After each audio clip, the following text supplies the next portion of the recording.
ambiance forcément médiévale dans ce petit village de Lucheux, tellement on s'y croirait. C'est l'une des rares communes en France où l'on peut encore admirer côte à côte les trois symboles de la société féodale. Il y a d'abord le château, construit vers 1120 par les comtes de Saint-Paul, puis l'église romane, siège du clergé, et enfin, symbole du peuple, le beffroi, classé il y a 2 ans au patrimoine mondial de l'humanité par l'UNESCO. Une longue histoire s'attache à ces 3 monuments, alors suivons le guide.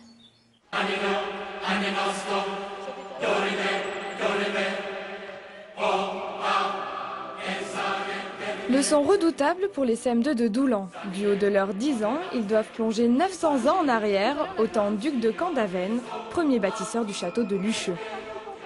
Au premier étage, c'est là où se trouvait le refuge du seigneur en temps de guerre. Donc le rez-de-chaussée, les soldats, le premier étage, le seigneur.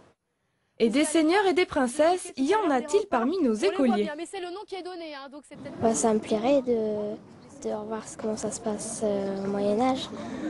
Pourquoi? J'aime bien être princesse. Est-ce que tu aurais aimé vivre dans ce château? Non. Non, pourquoi? Parce qu'il y avait des guerres. La guerre, passe-temps favori de nos ancêtres. Au Moyen-Âge, Lucheux contrôlait la frontière entre l'Artois et la Picardie. Et c'est bizarrement grâce à toutes ces batailles que l'on peut encore admirer aujourd'hui ce château. Un petit peu d'écart comme entre les deux. Avant le donjon en pierre que vous avez devant vous, c'était un donjon en bois. Mais au Xe siècle, donc encore un peu plus vieux que le donjon que vous avez actuellement devant vous. Mais le problème du bois, c'est que c'était moins solide et surtout, quand il y avait le feu ça brûlait. Et quand les seigneurs ne faisaient pas la guerre, ils faisaient la fête. Ils se retrouvaient derrière ces murs, dans la grande salle du château. Il y a très peu de témoignages du passé.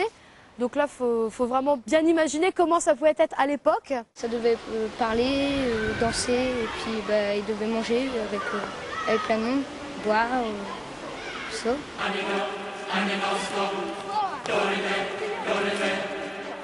Après le château, direction le beffroi. Avant la construction des beffrois, la protection de la population est assurée par le seigneur. Et à partir du moment où la population a souhaité obtenir son indépendance, il a fallu qu'ils assurent leur protection eux-mêmes, d'où la construction de ce beffroi. Il paraît même que Jeanne d'Arc est passée par ici, mais cette histoire-là, ce sera pour la prochaine fois.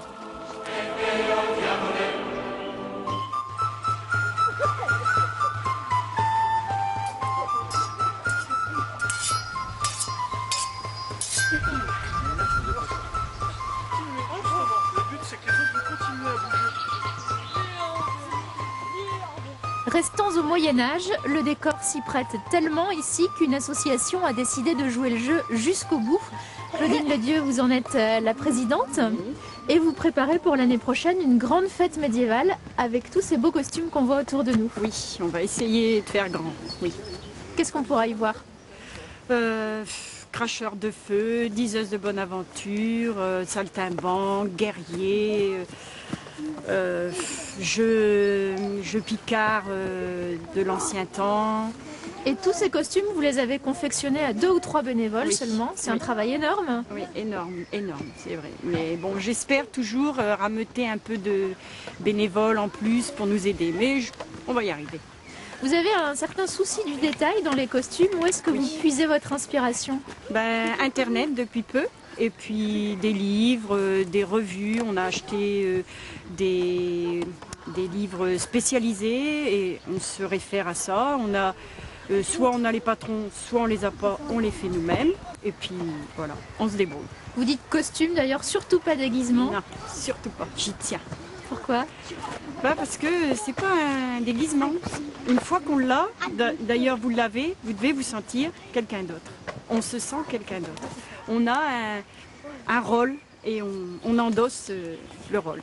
Et d'ailleurs, vous lancez un petit appel, non seulement pour avoir de l'aide, mais pour trouver du tissu. Pour trouver du tissu, oui. Alors tout ce qui est velours, fourrure, cuir, même des bijoux cassés, parce que nous on récupère et on brode sur les costumes, et voilà, pour donner un peu de clinquant. Même des rideaux, vous récupérez Même des rideaux, double rideau, même des vieux trucs.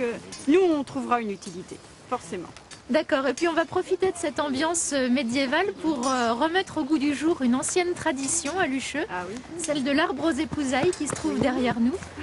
Racontez-nous, quelle est cette tradition? Dans l'ancien temps, les jeunes épousés passaient entre l'arbre aux épousailles et il y avait un vieux dicton qui disait « le premier passera, la culotte portera ». Voilà, comme ça c'était clair, C'était dès clair le départ. dès le départ. Ce sont deux arbres en fait qui se sont rejoints. Oui, qui se sont rejoints, oui. Et aujourd'hui ça devient difficile quand même de Ça devient passer difficile, il entre ne les faut deux. pas être ni un gros marié ni une grosse mariée parce que sinon on passe pas. Merci beaucoup Claudine Ledieu.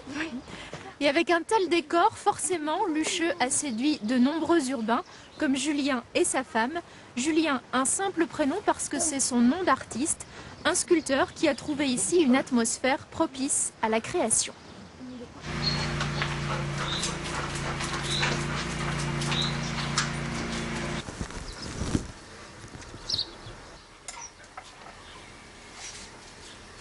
Pour faire des sculptures en bronze, il faut indubitablement commencer par travailler le travail de la terre.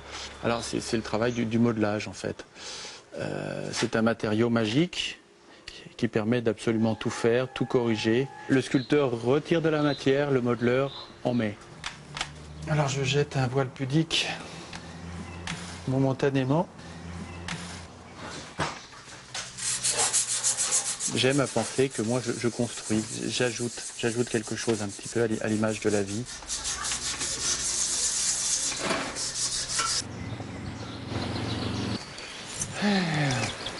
Respire. Ça fait une trentaine d'années que je sculpte. Quand j'ai connu Lynn, elle m'a connu en kit. Toutes les pièces y étaient, fallait les assembler. Dans ce cadre qui est, comme vous voyez, très agréable, on a trouvé tous les deux notre équilibre et puis ensemble, on a continué l'aventure qu'il avait démarrée seul.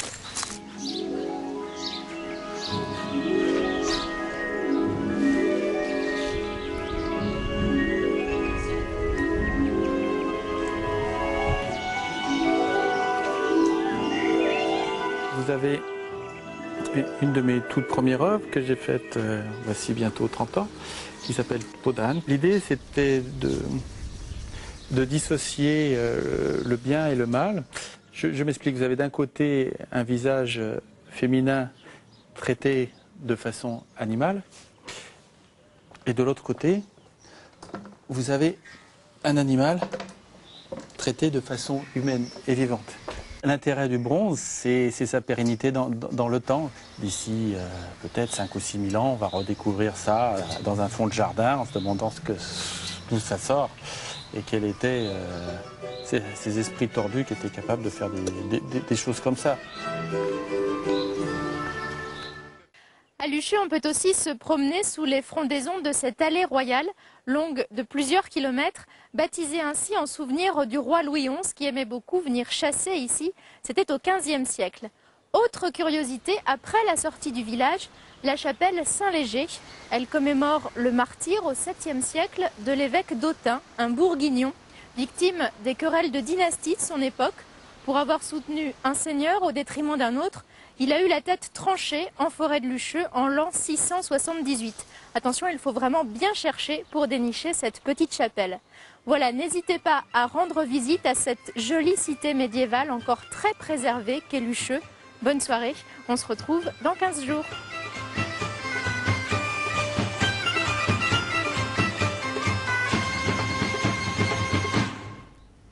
Voilà pour